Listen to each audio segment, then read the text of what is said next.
Noroeste FM, a rádio da comunidade regional. 96.7. Ponto e contraponto. Apresentação Jairo Madril. 7h40 manhã de quarta-feira, 6 de março, início da nossa quaresma e final de carnaval, portanto, sol ainda não apareceu e creio que não deva aparecer nesse começo de quarta-feira, 6 de março. Nós estamos aí na iminência de chuva a qualquer momento aqui em Santa Rosa, capital nacional da solidariedade. E com satisfação, a partir de agora, inclusive, conversando aí para as nossas redes sociais, tá bom? Irmã Flávia Reginato. Vamos mudar a conversa? E, aliás, uma conversa muito oportuna para início da quaresma. Irmã Flávia Reginato só nasceu em Fagundes Varela. Com 8 meses, veio para a região de Tuparandi. Os Reginato nasceram, cresceram e principalmente cresceram aqui na localidade de Santa Lúcia, né? Um abraço aí pro Antoninho Reginato lá em Cruzeiro, pro Irineu Reginato na Vila Beatriz, pro Milton Reginato que saiu do Buriti, agora tá lá em Tuparandi, pras Reginato, né? Tem muitas meninas aí, foram 10 filhos, 5 já, infelizmente, já faleceram, né? Então tá aqui a irmã Flávia Reginato, ela faz parte dessa congregação Irmãs Paulinas, é uma congregação que tem a missão de evangelizar e se utilizam muito dos meios de imprensa, dos veículos de imprensa, para fazer esse trabalho. E nós estamos aqui disponibilizando o microfone da Rádio Noroeste para a irmã Flávia Reginato evangelizar nos dias de hoje, onde a liberdade dos meios da rede social, das redes sociais, democratizam a informação e de forma também democratizada vem a exposição de opiniões.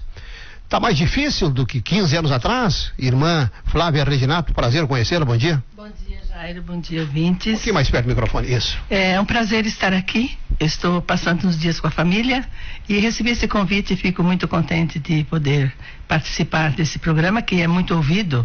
Eu, quando venho de férias, toda a família está com o rádio ligado nesses horários, ouvindo o programa.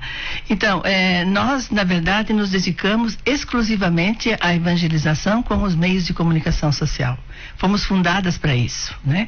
Inicialmente, então, lá em 1915, que foi a nossa fundação, na Itália, fomos fundadas para trabalhar com a comunicação. O nosso fundador tinha essa visão que o novo século deveria fazer um trabalho diferenciado, porque a igreja, até então, não tinha uma atuação muito forte nessa área, aliás, pouca atuação nos meios de comunicação.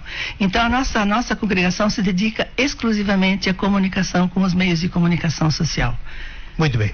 O prefeito de Santa Rosa, naturalmente que os Reginato conhece, é gringo, Vitini, né? O prefeito Alcides Vicini tem uma expressão que já é típica dele, até porque ele tem 5 mandatos, né? Vem de Garcês e Ortega, o homem e suas circunstâncias. Nós temos que estar muito atentos para isso, porque realmente hoje nos posicionamos de uma forma e amanhã, na forte expressão, forçosamente nós precisamos nos readequar. Então eu volto com a pergunta inicial, já que a senhora fez uma saudação. Bastante diferente pregar hoje, evangelizar hoje do que há 15 anos atrás, com a ausência das redes sociais? Sim, eu acho que a evangelização com a comunicação sempre foi desafiadora. Hoje talvez mais exigente, sim, exige que também nós nos preparemos muito mais, estejamos muito mais atentas às realidades para dar uma resposta, né?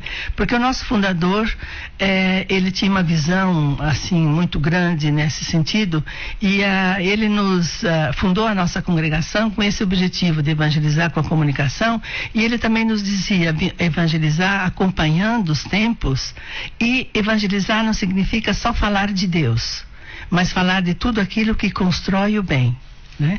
Então é desafiador, sim, porque hoje a comunicação está muito mais evoluída do que no tempo do Alberione, nosso fundador, em 1915. Mas é uma missão desafiadora, mas muito gratificante, e a gente encontra muita ressonância, né?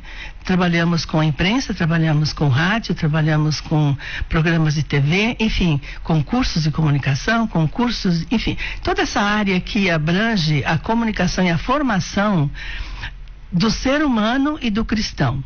Porque também Alberione, nosso fundador, dizia que antes de formar o cristão, temos que formar o ser humano. Então a formação humana é a base. Depois, então, se forma o cristão, se dá a catequese, se caminha para o lado da formação cristã com toda a liberdade, né? Mas o cristão hoje, ele está mais exigente. Muito mais exigente, com certeza. Ele não aceita mais a expressão corriqueira de padres. Antigamente, quando você levava um padre para o debate e encurralava ele, ele saía com a seguinte expressão: mistérios da fé. Sim, os mistérios da fé persistem, né? Continuam, tem muitos mistérios da fé. Mas não como resposta. Não como resposta, exatamente. Então hoje é muito mais. Eu penso que sinto que atualmente os desafios são maiores do que no passado. E daí a importância da nossa preparação, da nossa presença atuante no mundo de hoje, acompanhando os sinais dos tempos, acompanhando a evolução, para dar uma resposta adequada ao tempo. Não podemos falar hoje como falamos no passado, falar de Jesus Cristo hoje como se falava na catequese de 1980, de 1970, né? Mas continuar falando de Jesus Cristo, acompanhando a linguagem dos tempos também. Como nós vamos apresentar a pessoa de Jesus hoje? Como se falava em 1910? Não. Quando nós fomos fundadas? Não. Mas acompanhando a evolução dos tempos, sem perder a essência da fé, né? Estamos com 7h47, conversando com irmã Flávia Reginato, religiosa das Irmãs Paulinas, congregação que vem para a imprensa evangelizar. Irmã Flávia Reginato, uma das grandes dúvidas do homem como espécie, do homem e da mulher, de onde viemos e para onde vamos. Isto cria inclusive crises existenciais. Se nós formos para a filosofia, não diria filosofia chinesa, porque o chinês está mais para pensador do que para filósofo, mas Confúcio dizia: respeite. Ele defendia os valores morais e o respeito e a fé no homem. Se você vai para a filosofia, você pega Epicuro e diz, para simplificar: o que é dos deuses são dos deuses, e o que é dos homens são dos homens. Ou seja, Epicuro nos diz que essas questões, se fossem do nosso interesse, nós teríamos o argumento. Como não nos deram, é porque não é argumento nosso. Até onde a senhora concorda com esta vertente da filosofia e, ao mesmo tempo, também se preocupa que, por falta de resposta, as pessoas vão se tornando independentes, para não dizer ateus na fé, justamente pela falta de resposta de onde viemos e para onde vamos? Eu penso que essa questão sempre existiu, hoje mais acentuada, né? O importante é permanecer firmes na fé, naquilo que nós acreditamos, e procurar adequar esse anúncio do que acreditamos aos tempos de hoje, às linguagens de hoje, a linguagem que as pessoas entendem hoje. Não podemos falar de Jesus Cristo, falar da fé, falar da nossa vida em Deus, como se falava no passado, no nosso catecismo que aprendemos lá na nossa catequese inicial. Hoje temos que adequar aos tempos de hoje, sem perder a essência da fé, sem perder a essência do anúncio, sem perder a essência do evangelho, né? Mas temos que adequar essa linguagem. E é verdade, a reação hoje é muito diversa do que foi no início, digamos, da fundação da nossa congregação, ou de 20, 30 anos atrás. Hoje é bem mais difícil anunciar Jesus Cristo, inclusive com os meios de comunicação, né? O comunismo fechou igrejas, mas a fé resistiu. O capitalismo, esse meio aí, um mundo só, pelo menos é o que se vê, a chamada globalização, ela prepara as pessoas. Hoje o ser humano nasce e aprende a ser competitivo, o que também exclui a fé. O que é pior para a fé? O comunismo ou essa globalização competitiva? Acho que ambas são desafiadoras, né? Ambas são desafiadoras. O importante aí é a gente ter a lucidez e apresentar a verdade do Evangelho, né? Que é o equilíbrio. Ambas são desafiadoras. E ali está o desafio também para nós, irmãs paulinas, que trabalhamos com a comunicação, né? Como anunciar Jesus Cristo hoje sem ir para um extremo e nem para o outro, mas manter a essência do anúncio daquilo que é a verdade da fé, daquilo que é a verdade do Evangelho, daquilo que de fato Jesus Cristo veio trazer à Terra. Os tempos estão mudando, mas a essência da fé não muda. O Evangelho não muda, ele é o mesmo, mas temos que adequar a linguagem aos tempos. Por que as igrejas hoje elas são tomadas mais por pessoas de idade do que de jovens?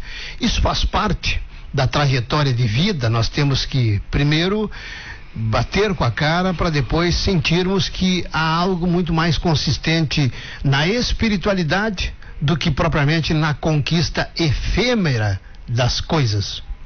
Eu acredito que sim, que essa caminhada que se faz na igreja, onde o Senhor diz que os mais velhos permanecem, os mais jovens estão mais ausentes, a gente sente essa dificuldade do jovem hoje aceitar a fé, não todo jovem, né? Porque eu conheço regiões do Brasil onde a juventude é muito presente na igreja e muito atuante, por sinal. Então, acho que depende também um pouco de como nós conduzimos essa juventude, a linguagem como nós falamos com esses jovens, né? E como a igreja se apresenta. Então, acho que tem os dois lados. Tem os que como transmitir a fé, como nós transmitimos, como nós vivemos e como as pessoas acolhem, né? E às vezes o lado do anúncio também é deficiente, é falho. A linguagem que usamos para atingir esse público, né? Bom, eu quando criança, eu ia na igreja sob o pavor da vara de marmela, eu e meus irmãos. Hoje o jovem vai por conta própria, mesmo menor de idade. Exatamente. Forçar alguém a ir para a igreja, a sua congregação defende? Não, absolutamente. Eu acho que a gente precisa motivar as pessoas para os valores da fé, para a importância de ter a fé, de viver a fé, mas forçar, não. A igreja cheia de famílias era uma cena mentirosa, a senhora concorda? Porque muitos ali não gostariam de estar, os pais o obrigavam. Eu acho que o importante é de fato que a gente crie essa consciência de ser autêntico, de ser verdadeiros. Aqueles que seguem a igreja, que sejam de fato verdadeiros, que façam por convicção de fé e não por obrigação, né? A obrigação não... A espiritualidade, ela jamais vai sucumbir. Já a religiosidade, o físico da religiosidade, que são igrejas, em algumas partes da Europa hoje, por exemplo, existem igrejas que estão sendo locadas para bares culturais. Do lado do bar uma biblioteca, uma cafeteria com... Sim. Então as igrejas estão esvaziando em alguns pontos do mundo, mas a espiritualidade não. Você mesmo desenvolve a sua própria espiritualidade em casa. Mas os pontos de essas igrejas e templos, enfim, parece que as pessoas, eu falo por mim, a gente é muito mais feliz louvando em grupo, não é verdade? Com certeza, a celebração comunitária, ela nos dá muito mais força, né? Muito mais entusiasmo, muito mais alegria de participação, né? Mas a senhora, como integrante de uma congregação, a senhora concorda e sente que as igrejas, elas tendem mais a se esvaziar do que encher de gente, ao mesmo tempo em que a espiritualidade fica mais para o livre-arbítrio das pessoas, e aí tem concorrentes fortíssimos, vamos citar aí drogas e a conquista do ter. As pessoas, elas levam tempo para ver que ter não é o suficiente. Com certeza, eu acho que o desafio da igreja de trazer a comunidade para junto de si, para a vivência, é um desafio hoje, porque há muitos atrativos, né? Para o público em geral, para a criança, para o jovem. Então, o desafio é grande para, de fato, trazer para junto de si. Também a linguagem que deve ser usada não pode ser forçado. De fato, é um momento que nós vivemos de desafios muito grandes dentro da igreja, mas isso não está esvaziando a fé.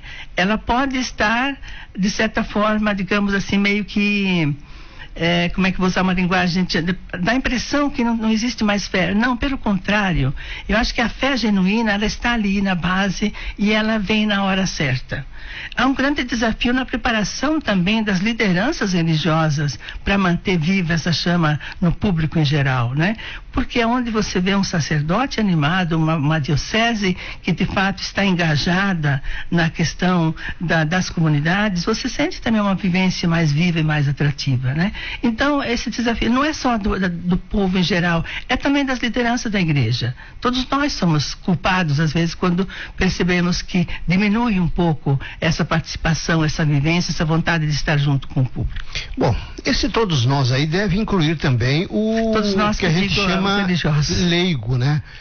O leigo também. O leigo cristão também, né? Tem a sua parte, né? O leigo cristão também deve se preocupar com o banquinho da direita, onde não senta mais ninguém. Né? Vá perguntar, vá conversar com exatamente. Ele ou com ela. Nós não podemos transferir apenas para o padre, para o pastor, a responsabilidade de uma igreja viva, de um templo vivo. Isso é um problema de todos. Eu acho que também se esvaziou muito nas famílias a formação religiosa. Lembrando um pouco a nossa infância, né?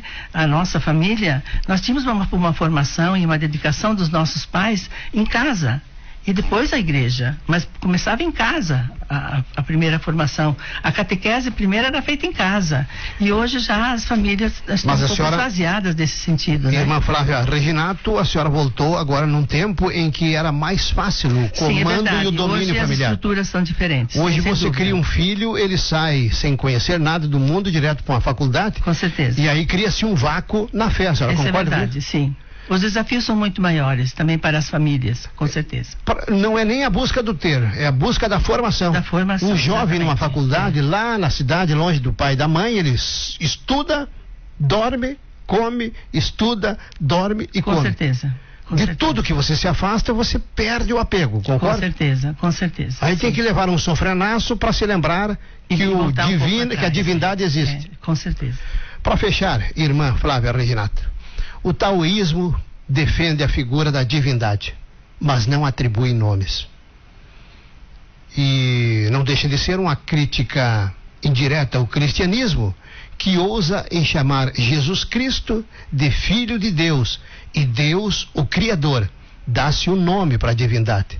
O que outras religiões do lado do Oriente não admitem, acham até que é um ultraje. Tamanho aspecto intocável da divindade. Para a senhora tem algum valor isso ou não? O valor para nossa? Não, na sua opinião, isso interfere ou não? Quem está mais certo? O cristão ou o oriental? Porque o oriental, ele teme dizer o nome. Sim. Ele teme atribuir nome para a divindade. Nós aqui não, né? Nós, Jesus Cristo é irmão, Deus é o Pai, Maria é nossa mãe, e a gente tem o santo protetor, a gente lida com divindades como fossem vizinhos ou líderes comunitários. Para mim, a fé cristã, para mim, a fé religiosa, Deus Pai, Deus Filho, Deus Espírito Santo. Eu creio na divindade das três pessoas divinas. Respeito a religião que não vê dessa forma. Respeito as religiões orientais, aliás, temos que respeitá-las, mas acredito firmemente em Deus Pai, Filho e Espírito Santo. Até porque no frigir dos ovos Todos buscam a mesma coisa. Todos buscam, exatamente, todos buscam a mesma coisa. Por caminhos às vezes diferentes, usando linguagens diferentes, mas buscando o mesmo objetivo. Exato. Irmã Flávia Reginato, foi um prazer, muito obrigado. Obrigada a você, obrigado ouvintes. Eu fiquei muito satisfeita de estar aqui. É a primeira vez que eu estou na Rádio de Santa Rosa. Somos filhos daqui da região, porque sempre fomos imigrantes de Santa Rosa. Foi um prazer estar aqui, agradeço. Muito bem. É uma mulher dedicada à evangelização. O tom de voz dela mostra que ela está muito mais tranquila do que você, Jardel, que volta de um feriadão com um monte de coisa para correr atrás. Não é verdade? Tchê, às vezes não. Quando você é uma pessoa espiritualizada, você não conhece estresse.